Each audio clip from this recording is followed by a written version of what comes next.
But Draymond Green last night after his game with the Warriors, just decided that he wanted to sound off on double standards between teams and players and the treatment of players, because basically the Detroit Pistons and the Cleveland Cavaliers have made decisions on players and said basically that Blake Griffin is going to sit until the Pistons mull a trade, and also the Cavaliers won't play Andre Drummond again until they can work out some sort of trade to move him on his way. And here is Draymond Green after the game last night. To watch Andre Drummond before the game sit on the sideline, then go to the back, and then come out in street clothes because a team is going to trade him is bullshit. But you can say Andre Drummond is getting traded publicly, and we're looking to trade him publicly, and he's to stay professional and just deal with it. But then when Kyrie Irving say, oh, my mental health is off, everybody go crazy about that too. Do you not think that affects someone mentally? As much as we put into this game to be great, to come out here and be in shape, to produce for fans every single night, and most importantly, to help your team win, do you think that doesn't affect someone mentally? But as players, we're told to, no, you can't say that, you can't say this, but teams can. It goes along the same lines of when everyone wants to say, oh, man, that young guy can't figure it out. But no one wants to say the organization can't figure it out. At some point, the players must be respected in these situations, and it's ridiculous, and I'm sick of seeing it. Y'all have a great night. I'll see y'all tomorrow.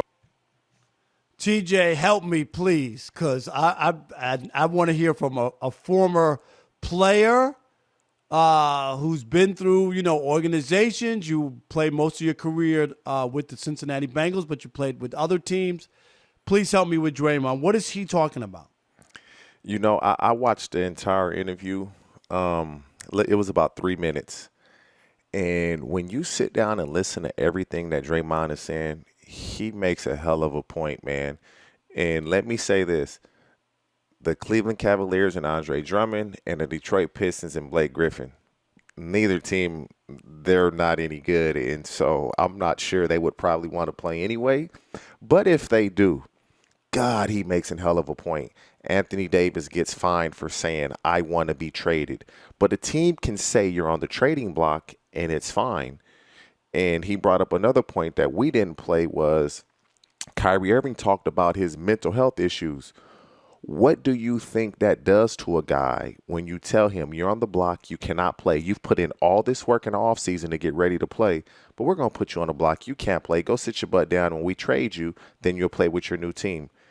Do you not think that affects certain players mentally? And so he makes a great point. And the fact that he spoke up, things are going to change because of this. And that's one thing about the NBA. They don't. It's not like football. They don't play one game a week. They play so often, and their best players like Draymond are willing to speak out about it. And I guarantee when a guy is on the block, it won't be reported he's on the block. It will be reported by you, but the team will not put out a release and say, oh, Andre Drummond's on the block. Everybody knows he's on the block. Is he going to be bought out? Will he be traded? Who knows? But Draymond makes a great point, but I'm not so sure. I mean, have you seen Blake Griffin run up and down the court? I haven't looked at him closely. He probably doesn't want to play anyway. But here's my thing, okay? This is the issue I have. I get there's two things that teams have to do. Number one, I've seen this my whole life in baseball. There's a player that's going to be traded, TJ, right? And he comes in out of the game, right, in the sixth inning, out of nowhere. One of the best players, they bring him off the field, tell him to come off the field, right? Because a deal is pending. They don't want the guy to get hurt in the process of making a trade. I get it. It makes sense. Why would you're trying to move Blake Griffin or Andre Drummond and you continue to play him so he could get hurt before you can actually make a deal? In Cleveland, they're transitioning to Allen being their guy, their big man, right? So they don't want – and then if you don't play Drummond and have him get dressed every day and sit there and not play, that doesn't make any sense either. You still have to answer the question. Fans are like, why isn't Drummond playing? You can't lie and say he's hurt. No, that's fine. So I But get that it's the business of it. I don't see how this is a negative. Once you tell a guy we're going to move you. Now if you're not playing him and you don't communicate to him or say anything, I think that's wrong. But once I tell you we're going to move you, we're going in a different direction. We're not going anywhere. This is a bad team. We're going to move you, and we're going to play younger players and try to develop them. There'll be the Brooklyn Nets might want Drummond. You may have a chance to go to a championship caliber team and help them win a championship. That's a positive. Your money doesn't change. Nothing changes for you that other than a good team could want you. How is this a negative? it's not a negative, and what you said is 100% valid.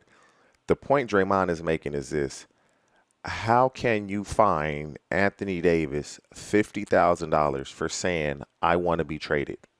Is what's the difference between Anthony Davis saying I want to be traded and a team saying we're going to trade Anthony Davis? But he says that publicly, and he's fined $50,000. So Draymond is saying, treat us on equal ground.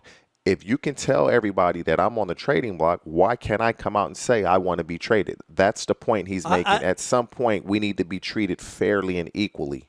I don't think that because that hurts the franchise when a player like that says he doesn't want to be there. It was just like the James Harden thing. Right. Hold on, but I'm going to give you James Harden, the day that he says this ain't going to work here, or we don't have the whatever, you throw a torch on the organization. The other one is James Harden was on a good team that was making the playoffs. The Cavaliers or some of these other teams, the Pistons, are bad teams that didn't have any expectations. So once you realize we're the worst team in the league, then those are teams that can say we're going to move on from some of these players. Not a team like the Pelicans with Anthony Davis, who had made the playoffs prior to that, and for him to go publicly and basically torch the organization, I don't think it's the same thing. I don't think the Pistons and the Cavaliers are on the same level as Houston. And James Harden saying this thing doesn't work and this organization, that damages the organization.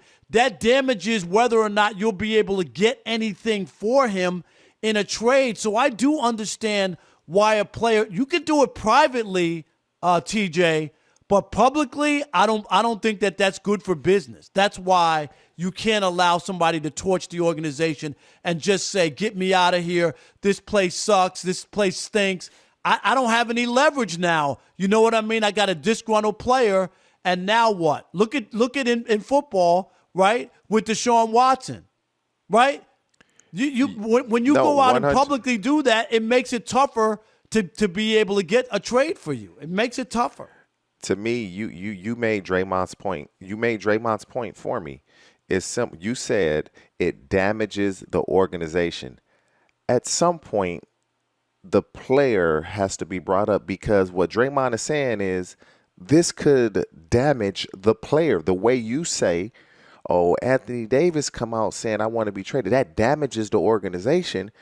Draymond Green is saying when Kyrie Irving said he was having mental health issues and mental health problems, it was, what's wrong with Kyrie out here? He is Kyrie Irving being Kyrie Irving. Well, that's different. I'm not going to get in. I'm with you on the mental. But I'm talking about Andre Drummond and Blake Griffin on bad teams going nowhere. This is par for the course. 100% it is. But what he's saying is when things are, it shouldn't be because the team is bad. It's par for the course. But when the team is doing better, I can't come out and say anything. We have to be treated the same regardless if the team is bad or the team is good. That's what he's saying. Yeah, Draymond, I guarantee Blake Griffin and Andre Drummond probably have no problem with not playing. But don't fine Anthony Davis when he says he wants to be traded, because those teams have a chance if he plays. The Houston Rockets have a chance if James Harden buys in. He was fed up. And so you're basically saying if the team is bad, we can put you on a trade block. If No, the team's doing well, don't say anything.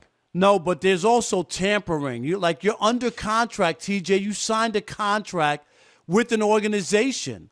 So there's tampering. You can't say, I want to go to the Lakers, or the Lakers can't say that they want you. Or when Draymond Green got fined $50,000 for comments he made, you remember as a guest analyst, when he expressed his feelings that the Phoenix Suns guard Devin Booker should leave the organization. That's what Draymond's still salty about. You can't do that. You're a player. How are you telling people that they should leave? He's under contract.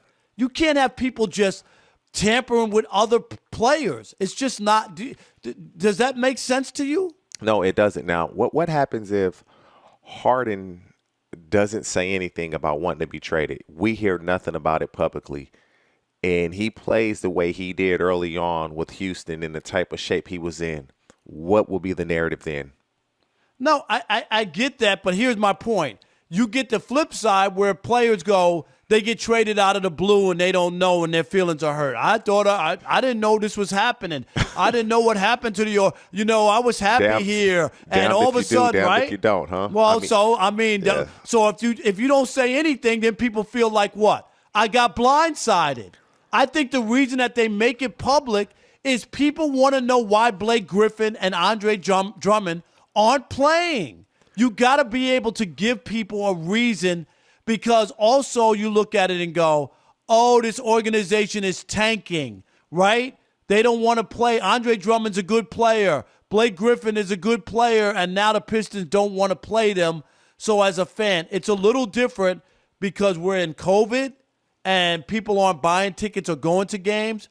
But just be honest, all right, TJ, if you were a paying ticket fan and you're spending your money and you go to the game and Andre Drummond ain't playing and there's no explanation, he's not hurt, what would you say as a fan? You would be, what's going on? How come he's not playing? That'd probably be if you're going to see Andre Drummond, that would probably be the last game you go to. No, and I 100% get what you're saying. Now, this is the thing. These teams are bad right now. The Detroit Pistons and the Cleveland Cavs. I guarantee Andre Drummond and Blake Griffin, they don't have a problem with it. No, because they're going to go to good teams. Don't you think that they're going to wind up, or at least teams hoping to add something, in a playoff push? For sure. Andre Drummond, for sure. I mean, he's a great player. He's young. And he would be a great fit for Brooklyn, wouldn't he? He'd be a great fit for any team, really, to be honest with you. There's not a team that is contending that would not take Andre Drummond. I mean, I'm a Laker fan, so I look at them losing Dwight Howard. That's an underrated loss, man. That toughness that he brought. The Lakers need a big man that can run the floor, play some defense, and grab some rebounds. They're missing that. No, I'm with you. I think that everybody thought Dwight was coming back, but this is interesting. And I get it. I know there's the NBA's always been different because it's a players' league. We know that, right? More so than any other sport. There's only 3 or 4 guys that really matter. So they have a lot more power. It ain't football. You got how many? 57 players? 53 on the roster. 53 on the active roster, and then what? 5 practice? Or well, it used to be 5 on a practice squad. Now I believe it's 10 now. 10 now, right? So that's, you'd only have that. In the NBA, there's like 3 guys who are the head and shoulders above everybody else, and you only have a total of 15 players. So they have a way, way, way more clout. I just thought this was interesting. I just don't. This has been done forever. I don't think it's a negative. Draymond might want to bring up some other stuff in the Kyrie Irving thing if that's part of it. But you're right. Draymond is pissed off that they fined you for the Devin Booker. Am I right? He's mad about that. That's what this is about. He's saying they took $50,000 from me, and now they're saying that they're trading players and nothing happens to the organization. Yeah, it's I see both sides of it. I really do. I see where Draymond is coming from. He just wants the players to be treated the same way the NBA wants the organizations to be treated by the player. But if they've talked with Blake Griffin, if they've talked to Andre Drummond, and they're okay with not playing, I have absolutely no problem with it at all. I don't. This is very, very interesting. Speaking of the Warriors, real quick, there was Steph Curry had an unbelievable week, been playing really well, and then all people started talking about a chance of him winning MVP. I mean, where are you on that? Sure, they don't have the team that people thought they would. They were around a 500 team. I just don't see, no matter how well he plays, Steph Curry having a chance to win the MVP. Nah, I believe it's slim and none. They would have to make a remarkable turn as a team. MVP historically has gone to one of the better players on the best team or two. And so right now, you look at LeBron, Damian Lillard. And LeBron's playing great.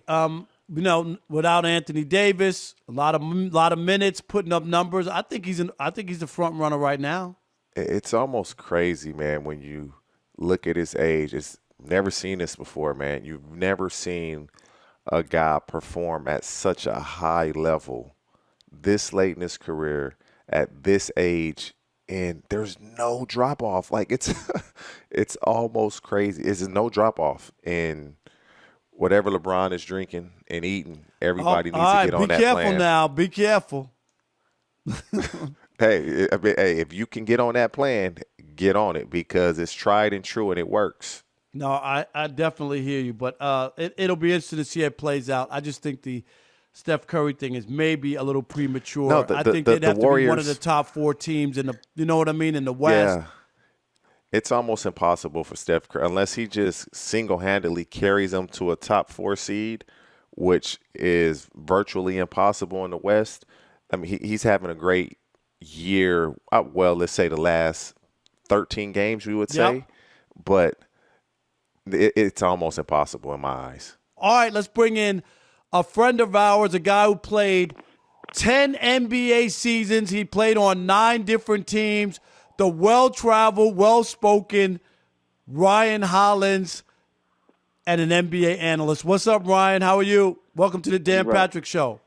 Hey, Rob, what's going on, man? TJ, what's up, brother? Big fan, man. I had been watching your work. Hadn't had a chance to talk to you, man. You putting up with Rob Parker on Tuesday, huh? you notice Rob named it Trash Talk Tuesday. That's only Rob putting that stamp on it, man. That's all Rob's all doing, man. No doubt, man. We appreciate you joining us. How you doing, my man? Yes. Good, man. Here, brother. Let's get started on the Draymond Green comments. I know you heard those. What was your take on what basically the Pistons are going to do with Blake Griffin, which is pull him out and wait until they can get a deal for him? They're not going anywhere, obviously. And the same thing with the Cavaliers and Draymond and Andre Drummond. What did you think of Draymond's comments? I didn't think that it's that absurd that the league is going to take care of the team is going to take care of their properties and say, we're going to put you away, make sure you don't get injured, and allow you to be traded. Now, what happens is, and I was in this situation before, as a player, man, and Draymond is so spot on with everything he said, you're not allowed to speak out. You can't say anything. You can't explain your situation. You can't say whose side it was from. And sometimes you can look like a bad player in this situation. So for myself, I was in Cleveland, much like Drummond, and the Celtics were trying to trade for me. And the Cavaliers kept asking for unrealistic options. I'm not even playing minutes on the team, major minutes, and they talk about, man, we need a first-round pick for Ryan Hollins and himself. So, like, come on, dog. Like, we'll give you a second. We'll give you Jermaine O'Neal. We'll do something else in the mix. And what happens is, finally, after the trade deadline goes by, I went to him like a good sport and I asked him, hey, man, waive me out the contract, let me go so I can go play in Boston. They end up doing that. But in the midst of it, I can't come out and say that these dudes would not trade me or move forward. They had deals on the table. So guess what? All that someone sees hitting the headlines. Ryan Hollins waived from the Cavaliers. What? Why is Ryan Hollins getting waived? What did he do wrong? Is he a cancer in the locker room? What's going on? But I'm not at liberty to go out and speak out. Otherwise, I'd have messed my money up. I messed up the deal for me going to the Celtics. So Draymond is bringing up a situation that happens so frequent with players. James Harden wanted to play in another place. Okay, just how a team moves on when they don't feel like you got it anymore. He wanted to move on, and James Harden was assassinated. What's even more disappointed is by some players. You know, Shaq had some words for him, and a couple of people had words. So it was unnecessary. But you don't have words for the organization when they move on from players. Yeah, so, but Ryan, or they just trade them. So that's what Draymond was saying. I'm 2 feet in, Rob. What you guys say, Rob? You know I'm gonna push back. There's two schools of thought, and TJ and I were just talking about this, and I get it. There's two ways. If you don't say anything, they got to explain to their fan base why one of their players isn't playing and isn't dressed. You can't lie to him that he's hurt if he's not hurt. So that's why you have to be upfront when you're going to make a move. People have paid money for tickets. I know not in the pandemic and where we are, but that's why there has to be an explanation on why one of your best players isn't playing, because you're trying to move him and you don't want him to get hurt. I don't think that's the problem there, is that you can't hear from the player, Rob. No, but you can't. But yes, I'm talking about from the standpoint. That guy looks bad. He looks poo-poo. As you would say, he looks poo-poo. He looks bad.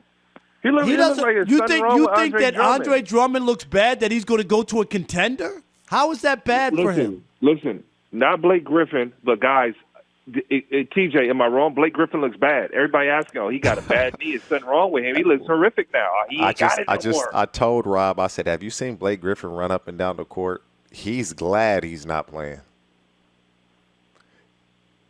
Yeah, you put Blake Griffin in a situation, and I don't know if he's injured or not or what's going on.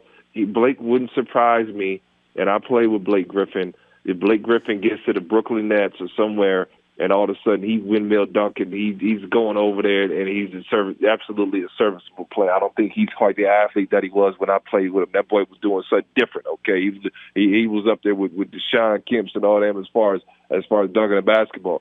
So it wouldn't surprise me if he's still a very good player. But right now, the first thing in my man, there's so much wrong with him. You know what's going on. You know, and I'm sure that knee is going to feel a whole lot healthier once he goes out and he gets to another spot. But right now, he just damaged goods, you know, in the public's perspective. So I do agree, Robert, what you're saying. I understand the sit-out process, but a team doesn't look to preserve your well-being as far as when they make decisions for yourself. And if you speak out, a la Anthony Davis, you get fined for it. You can't speak out. You can't do certain things when you got to take care of yourself and your career. But you're also under contract for the organization, and you damage you damage the franchise when you do that, and it also hurts you when you're trying to make a move. If I want to trade Anthony Davis, okay, he doesn't want to be there.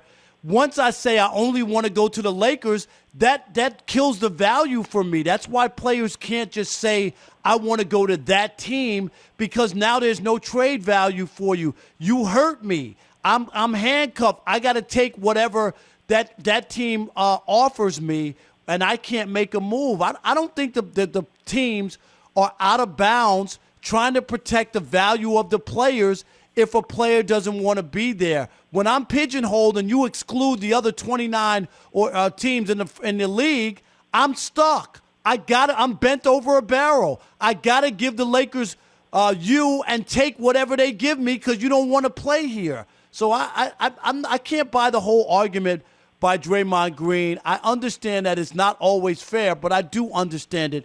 TJ, you take it over because I'll be talking about this for the rest of the show. I will say this, because of Draymond coming out saying what he said, I do believe things are going to change in the future. Let's segue into the Brooklyn Nets. You brought up James Harden's situation. Do you look at the success that they're having offensively?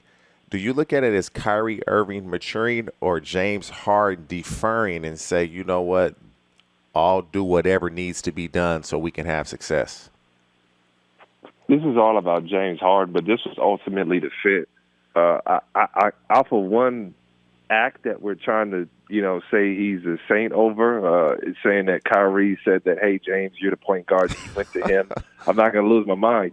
Kyrie hadn't been acting in the most utmost of fashion. I play with Kyrie. I got none for love for that brother. He's a good dude, so we're not questioning that. He's a hell of a player, too. Yeah, after one act of leadership, I'm not going to lose my mind. I think this was just common sense.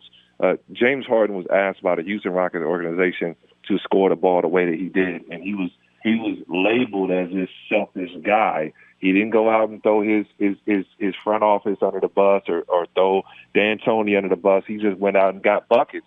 When all these analysts and everybody just throwing all dribble, shoot, that's what they asked me to get busy, okay? And I guess what he went out and did, he got busy to a historical pace. But James Harden loves to pass the basketball. So, Rob, you remember this. I came on the show. You guys asked me about it. I said James Harden is the most equipped to pass the basketball and to make that thing work. And it's working. It's working to the tune where James Harden is leading the NBA in assists, guys. So I do notice that Kyrie did it, and he's accepted his role, which I feel like is a very comfortable role. If you remember, LeBron James was the point guard. Kyrie was the two guard when they won the championship over there in Cleveland. And you get the most out of Kyrie. When I play with him, he's so talented. And you don't have to pedal to the metal for him. He'll tune out of basketball. So he's a guy that you got to keep engaged. And James Harden knows he's more equipped to say, hey, man, I can go get mine when needed. Of those three guys, I feel like making Kyrie comfortable is the most important to a championship. And James Harden, when he comes in, knowing that I'm the guy that has to change my game. Let me ask you about the LeBron and the Lakers and AD's injury. Could probably be out for 3 weeks or a month. While they're with the Achilles, they want to be careful with it and take their time. But LeBron, we've seen play some added minutes, played in a couple overtime games to beat some pretty bad teams like Detroit and OKC. Is that a good thing or bad thing long term? Now, it could be a good thing for LeBron because when you look at MVP and no Anthony Davis and being able to put up numbers, that's going to help him in that MVP race. But long term at year 18, is this good for LeBron to be playing as many minutes and putting in this kind of energy in the middle of the season when there's a long way to go? Rob, I was on earlier with the Siamese twin, Mr. Broussard, man. I was on it. We had this same debate earlier. Ultimately, yes, you're right on both ends, Rob. No, at his age, you would want LeBron to cruise through and then just show up when needed and become Batman in the NBA Finals. But in all reality, as we take a step back and we look at NBA history, if you're looking at passing Kareem, you're looking at passing Michael Jordan, this is a notch. LeBron James can have a year that we never, ever forget this year. Ever. He comes off the shortest offseason in sports history ever. And then he steps in and gets MVP of the regular season and wins the NBA Finals. He set himself up for history, man. And in all the haters' eyes and all the haters, this may be the notch, guys. And I'm not sure how you feel, TJ. He may go ahead and pass Michael Jordan. So may have to start giving that go man. Ahead. Keep putting that. Keep trying to pedal that. Keep trying to pedal that. Yeah, you may have to give that man some different credit, dog. Look, Michael Jordan. Hey, Michael Jordan was chilling at 36, fam. He was chilling at 36. People forget that. So I think this is going to be a big notch in a historical year for LeBron James, who seemingly has nothing else to prove, but keeps on proving it wrong. So like I said, AD rest, LeBron do your thing, and everybody can go crazy. Oh, he did it with Anthony Davis out. Oh, he was amazing. And then, like there aren't other good players on the team, then LeBron can go get busy in the finals and win a championship, and that's all she wrote. That's all she wrote, Rob Parker. Now, if he does that, if he can win MVP, and there's a lot of ifs. What it's coulda, tough. shoulda, okay. Now, I'm of the opinion, like you and Brady, like you and your Brady takes, man. I'm of the opinion, Ryan, that I'm a Laker fan, but with Anthony Davis out, in my opinion, you look at what they had last year up front, your part of the game, the Lakers need help, and so I'm really crossing my fingers, hoping that Andre Drummond gets bought out and the Lakers can find a way to get him on that roster, because that's what they're missing. They're missing an athletic big down the middle that can play defense, that can rebound, that can block shots. What do you say? Are you trying to sign me up for the purple and gold, man? I'm only 36. Man. I know you can still run and jump. That's for sure. Hey, man, nah. Hey, in all seriousness, we spoke about it earlier. They talk about the Brooklyn Nets really being in play for Drummond and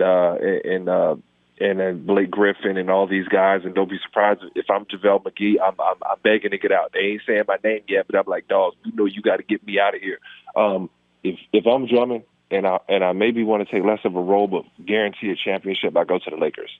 You know, Andre Drummond is in a pivotal position right now where if he ends up bought out in the gold, Rob and TJ, I want you to remember this, because he's on a big contract and the team wants to trade for him, he can tell you, I will not extend my time with your team, and can deter teams from playing with them. If he can come, if Drummond comes out and says, I want to play in Brooklyn or LA, okay, it would, just like Anthony Davis, it would deter a team from trading for him, because now you have him on a one-year deal. We saw it with Kawhi Leonard. The Raptors traded for him. It ended up in a championship, but ultimately they ended up with nothing because he got up out of there and he bounced.